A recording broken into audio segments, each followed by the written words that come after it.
News nation पर आपका स्वागत है। आपके साथ मैं हूं राकेश पांडे। देश में कोरोना के केस लगातार कम हो रहे हैं, लेकिन ब्लैक फंगस के बढ़ते मामलों ने चिंता बढ़ा दी है। दूसरी लहर में कोरोना से ठीक होने वालों को ब्लैक फंगस तेजी से अपना शिकार बना रहा है और इस बीच एक चौंकाने वाली जानकारी भी सामने आ रही है। एक्सपर्ट्स मान रहे हैं कि कोरोना के इलाज के दौरान दवाइयों और सप्लीमेंट्स का ओवरडोज भी ब्लैक फंगस की बड़ी वजह बन रहा है। कौन सी दवाइयां और सप्लीमेंट्स कितना लें, ज्यादा लेने पर क्या खतरा हो सकता है, इस बारे में बातचीत करने के लिए हमारे साथ एक बड़ा पैनल इस वक्त मौजूद होगा एक्सपर्ट्स का, जिसमें फिजिशियन होंगे, आयुर्वेद के डॉक्टर होंगे और साथ ही होम्योपैथिक के डॉक्टर भी मौजूद होंगे, जो इलाज के ओवरडोज को लेकर हर सवाल का जवाब देंगे। लेकिन उससे पहले इस रिपोर्ट को आप देखिए।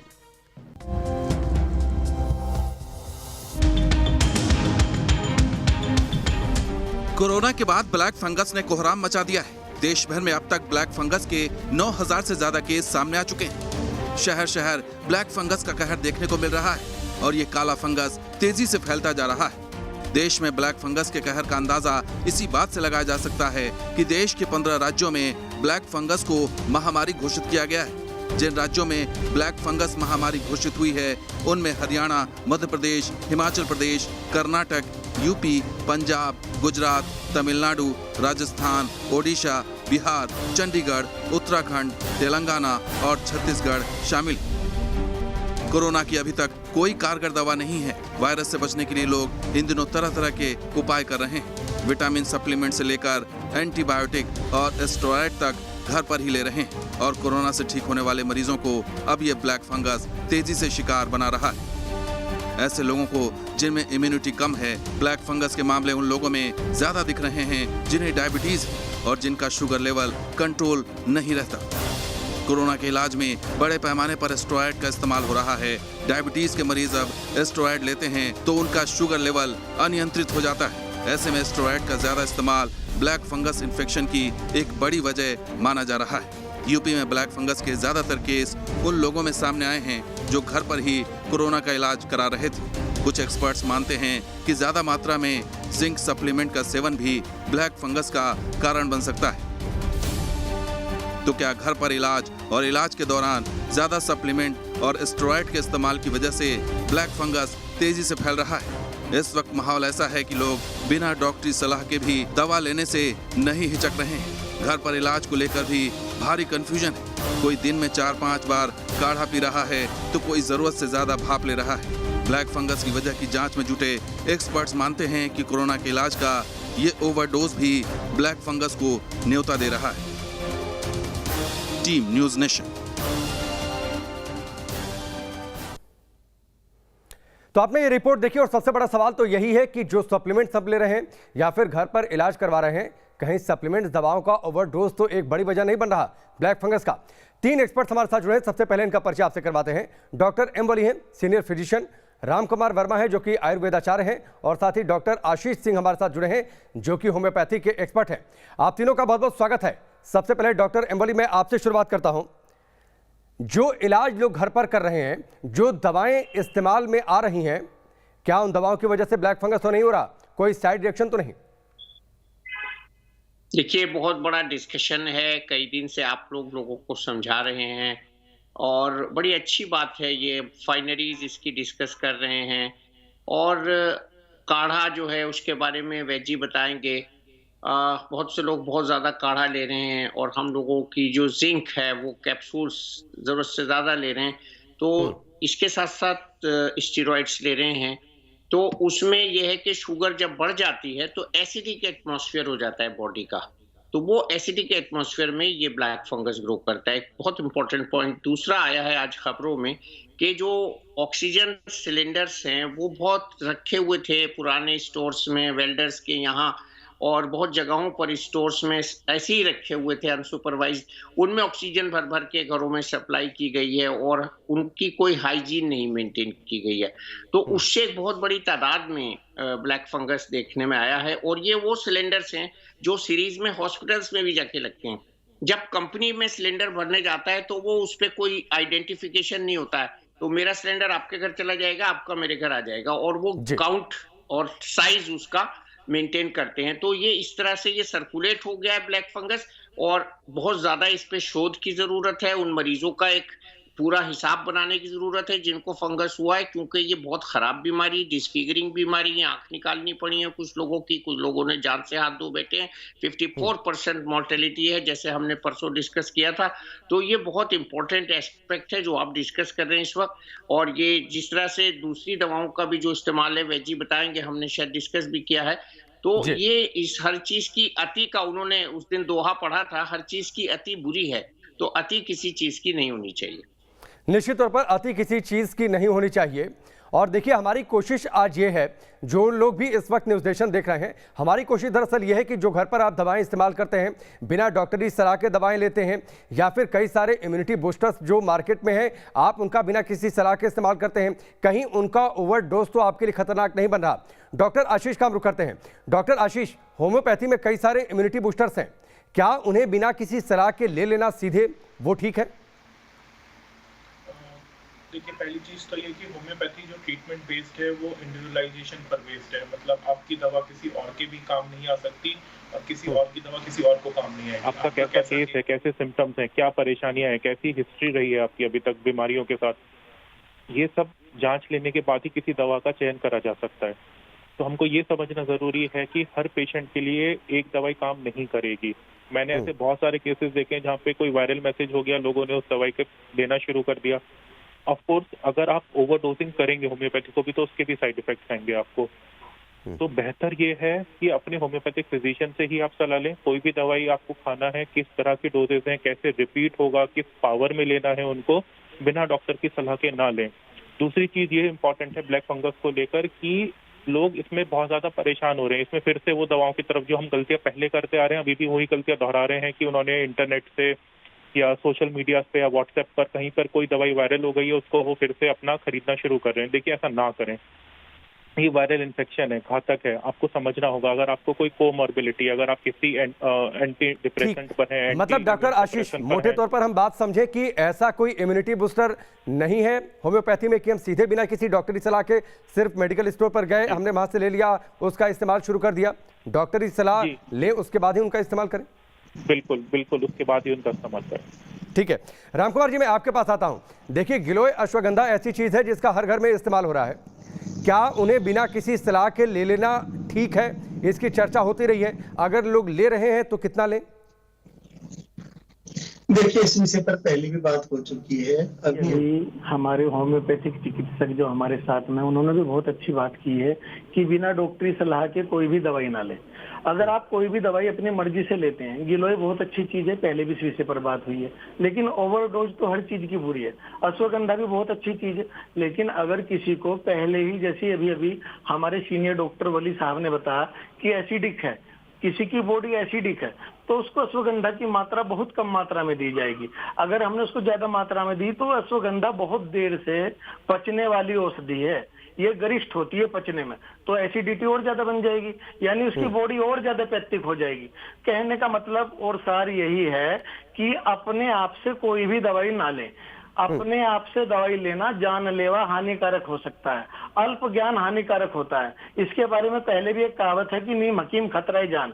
इसका सीधा साधा मतलब यही है कि जिस विषय में आपको नॉलेज कम हो या ज्ञान कम हो, उसको मैं रामकुमार जी सीधे मैं डोजेस पर आ जाता हूं सर। मैं आप तीनों लोगों से डोजेस को लेकर चर्चा करूंगा। देखिए रामकुमार जी, हर घर में, मैं अपने फ्रेंड सर्किल में भी देखता हूं, लोग गिलोय घनवटी इस्तेमाल करते हैं, अश्वगंधा की गोलियों का इस्तेमाल करते हैं। इनका इस्तेमाल करना ठीक है, और कर रहे हैं तो कितना करें, कितने समय तक करें? अनलिमिटेड तो किया नहीं जा सकता।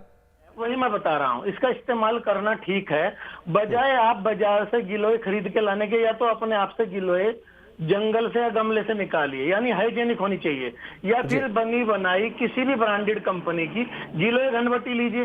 वयस्कों के लिए एक एक गिलोय घनवटी पूरे दिन में 2 गोली बहुत है। वयस्कों के लिए एक एक अश्वगंधा के कैप्सूल बहुत सारी कंपनियां बना रही है, एक एक कैप्सूल वयस्कों के लिए बहुत है। अगर हम बच्चों को दे रहे हैं तो आधी मात्रा में दें, यानी 24 घंटे में केवल 1 गोली, और 2 साल से छोटे बच्चे को तो बिल्कुल भी ना दें। ठीक है डॉक्टर एमोली, मैं आपके पास आता हूं। 2-3 चीजें हमने देखा है कि लोग लॉन्ग टाइम से इस्तेमाल कर रहे हैं, जब से कोरोना संक्रमण की शुरुआत हुई। विटामिन डी की गोलियां लोगों ने खूब खाई, विटामिन सी तो हर आदमी के बैग में दिखाई देता है सर, जिंक हर आदमी के बैग में दिखाई देता है। इन तीनों चीजों की अगर मैं बातचीत करूं, विटामिन सी, जिंक और विटामिन डी की गोलियां, इनका कितने समय तक इस्तेमाल करना चाहिए, कितना डोज होना चाहिए? जी बिल्कुल, ये विटामिन डी बहुत इसमें कारगर है, लेकिन इसको हफ्ते में एक बार 60 के यूनिट्स होते हैं वो लेना चाहिए, इससे ज़्यादा नहीं लेना चाहिए। विटामिन डी के बारे में मैं एक बात बता दूं, इसको खाली पेट लेना चाहिए, सुबह को लेना चाहिए और नियत कर लेना चाहिए, एक हफ्ते से पहले इसको रिपीट ना करें। जो इंजेक्टेबल विटामिन डी होता है उससे टॉक्सिसिटी ज़्यादा होती है, इसलिए मैं सलाह देता हूँ इंजेक्टेबल न लें, ओरल लें। ओरल में डेली वाले कैप्सूल्स भी आते हैं 6000 यूनिट वाले, और ये 60 के का आता है जो हफ्ते में एक खाया जाता है। वेरी सिंपल है इसकी, और आजकल लिक्विड फॉर्म में आ रहा है, तो लिक्विड फॉर्म में नैनो विटामिन डी बहुत अच्छा है, उसको एक हफ्ते में एक बार ले लें। इसके अलावा जिंक से जो है बहुत नुकसान हो रहा है, जिंक से गैस्ट्राइटिस, उल्टी होना, और ये जिंक तो ट्रेस एलिमेंट है, हमको अलग से लेने की जरूरत नहीं है। जो लोग फल खाते हैं, सब्जी में मशरूम खाते हैं या ब्रोकोली खाते हैं, मटर खाते हैं, दालें खाते हैं, उन सबको जिंक डेली रिक्वायरमेंट मिल जाता है, इसमें ऐसा कोई वो नहीं है। आपने जिंक का जिक्र किया, मैं थोड़ा सा इंटरप्ट कर रहा हूं डॉक्टर वली। क्या जिंक ज्यादा लेते हैं तो ब्लैक फंगस का खतरा उससे होता है क्या? क्योंकि देखिए तमाम इंटरनेट पर इसकी चर्चा लगातार हो रही है। देखिए वही एसिडिटी वाली बात है, ब्लैक फंगस तो फंगस से होगा, जिंक से नहीं होगा, दिस इज वेरी क्लियर। और ब्लैक फंगस सबको नहीं होगा, उनको होगा जिनकी इम्यूनिटी कंप्रोमाइज्ड है। इसी तरह से विटामिन सी रह गया है, विटामिन सी 500 मिलीग्राम नॉर्मल हम ले सकते हैं डेली, चाहे तो 1 ग्राम भी ले सकते हैं अगर ज्यादा है। नहीं, विटामिन सी की जो च्यूएबल टेबलेट्स आती हैं, नहीं है कि कोई नुकसान उनका करे। कितना इस्तेमाल करना चाहिए और कब तक? जी, च्यूएबल भी आती हैं, पानी में घोलने वाली भी आती हैं, तो उनका डेली रिक्वायरमेंट तो हमारी 75 से 100 मिलीग्राम है, लेकिन हम चूंकि यूरिन में निकल जाता है इसलिए इसकी कोई टॉक्सिसिटी नहीं होती ज्यादा, तो हम 1 ग्राम से ज्यादा न लें। इसके बहुत से गुण हैं, एंटी कैंसर तक इसको बताया जाता है, और दांतों के लिए अच्छा है, आईज के लिए अच्छा है, स्किन के लिए अच्छा है। तो ये विटामिन सी एक जनरल है, और मैं कहता हूँ एक नींबू निचोड़ के गिलास में ले लीजिए, सबसे अच्छा है।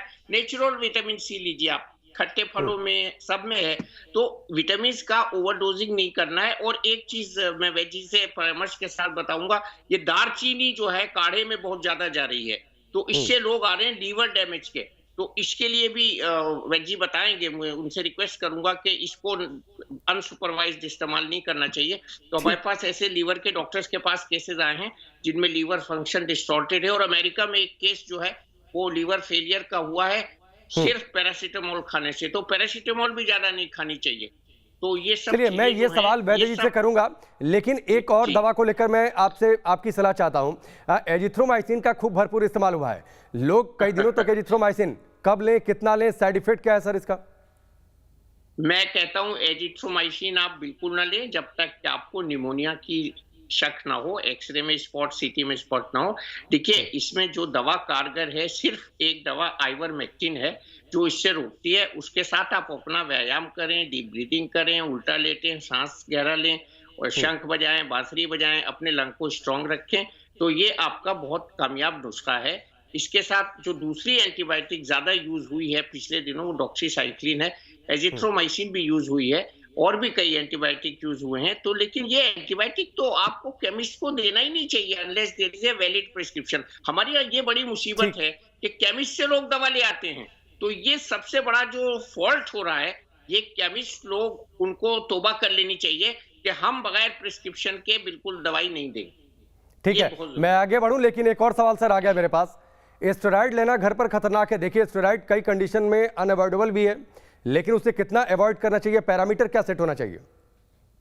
देखिए 5 दिन से पहले स्टेरॉइड बिल्कुल नहीं देना चाहिए किसी को भी। तो नॉर्मली जो हम लोगों के पास केसेस आते हैं वो 5 से 6 दिन के बाद ही आते हैं, पैरासिटामोल वगैरह घर पे खा के, तो उसमें सुपरविजन रखना चाहिए। और स्टेरॉइड के बारे में 2 बहुत इंपॉर्टेंट चीजें हैं कि 5 दिन से या 6 दिन से ज्यादा नहीं देना चाहिए। नंबर 1, स्टेरॉइड बहुत बदनाम हो गया है इस फंगस में, और दूसरा इसको ऑप्टिमल डोज में देना चाहिए। ये नहीं कि थोड़ी सी डोज दे दी, वो नहीं काम करेगा। जो स्टडीज हैं उसमें डेक्सामेथासोन यूज हुआ है, लेकिन ज्यादातर दूसरे ब्रांड के स्टेरॉइड यूज हो रहे हैं, तो उसकी ऑप्टिमल डोज में देंगे, 5 दिन देंगे, और पेशेंट को मॉनिटर करेंगे शुगर के लिए, खास तौर से ब्लड प्रेशर और शुगर के लिए पेशेंट को इसमें बहुत जरूरी है मॉनिटर करना। बहुत से लोग डर जाते हैं कि आज शुगर नाश्ते में देखी तो 300 निकली, तो उनसे ये कहना चाहिए कि 5 दिन बाद जब आपका स्टेरॉइड बंद हो जाएगा तो ये शुगर 6-7 दिन में धीरे धीरे नॉर्मल आ देखिए जाएगी। आप डॉक्टर पैनिक वली, ना करें। एलोपैथी का भरपूर इस्तेमाल हुआ है कोरोना के खिलाफ इस जंग में, और जब दवाओं की चर्चा हो रही है तो लगातार दवाओं का नाम जहन में आता भी जा रहा है। मैं आगे बढ़ना चाह रहा था लेकिन एक और दवा का नाम मुझे याद आ गया, आइवरमेक्टिन का खूब इस्तेमाल हुआ है। कुछ राज्यों में सरकार ने बाकायदा ये पॉलिसी बनाई कि हर घर तक आइवरमेक्टिन पहुंचाई जाए। तो क्या आइवरमेक्टिन प्रिवेंटिव ड्रग है, और जो उसको लेकर चर्चा हो रही है कि वो वायरस के रेप्लिकेशन को रोकता है, इसमें कितनी सच्चाई है? देखिए, आइवरमेक्टिन जो है बहुत पुरानी दवा है और ये कीड़ों को मारने के लिए एंटी लाइस मेडिसिन पिछले उसमें एपिसोड में भी यूज हुई थी, लेकिन इसको 3 दिन ऑप्टिमली देना चाहिए और 3 दिन के बाद इसकी इंपॉर्टेंस नहीं है। हम कभी कभी 5 दिन भी देते हैं इसको, जो सीवियर केसेस होते हैं। ये वायरस की जो एस प्रोटीन होती है उसको सेल के अंदर घुसने में जो एंजाइम मदद करता है उसको एंटागोनाइज करती है, और लंदन में इसकी बाकायदा ब्रिटिश आइवरमेक्टिन सोसाइटी बनाई गई है जो इसके उपयोग को रिकमेंड किया है जिसने। अमेरिका में इसका ज्यादा उपयोग नहीं हुआ था, लेकिन लंदन में, बांग्लादेश में सबसे ज्यादा इसका कामयाब उपयोग हुआ था, और इंडियन स्टडीज भी हुई हैं इस पे जो कि बहुत कामयाबी के साथ वेस्टर्न कंट्रीज ने देखा है। इसलिए ivermectin is a very good drug and it should be used under supervision 3 to 5 days, maximum 5 days, इससे ज्यादा नहीं लेनी चाहिए। अब आपने जिस बात का सबसे ज्यादा जिक्र किया, मैं सीधे वैद्य जी के पास चलता हूं, राम कुमार जी के पास। 2 बातें राम कुमार जी, एक तो जो डॉक्टर वली कह रहे थे दालचीनी को लेकर, क्या आपकी सलाह है बहुत ज्यादा काढ़ा में उसका इस्तेमाल हुआ, और दूसरी बात कि आयुर्वेद को लेकर आमतौर पर धारणा है कि हम ले सकते हैं, कोई साइड इफेक्ट नहीं हो सकता है, तो लोग भरपूर सप्लीमेंट्स का इस्तेमाल कर रहे हैं, तो ये कितना नुकसानदायक हो सकता है अगर हम बिना किसी सलाह के सप्लीमेंट्स लेते हैं? देखिए, मैंने इस बारे में इसी चैनल पर रोहित जी आपके साथ एक प्रोग्राम में पहले भी बताया था कि हर चीज की बुरी है, और उस दिन में मैंने मात्रा बताई थी कि दालचीनी की मात्रा मैक्सिमम 1 चुटकी दिन में 3 बार तक ले सकते हैं। लेकिन अगर किसी की बॉडी एसिडिक है, किसी का लीवर फैटी है, तो मैंने साथ ही बताया था कि पुनर्नवा अर्क मकोए का जरूर प्रयोग करें।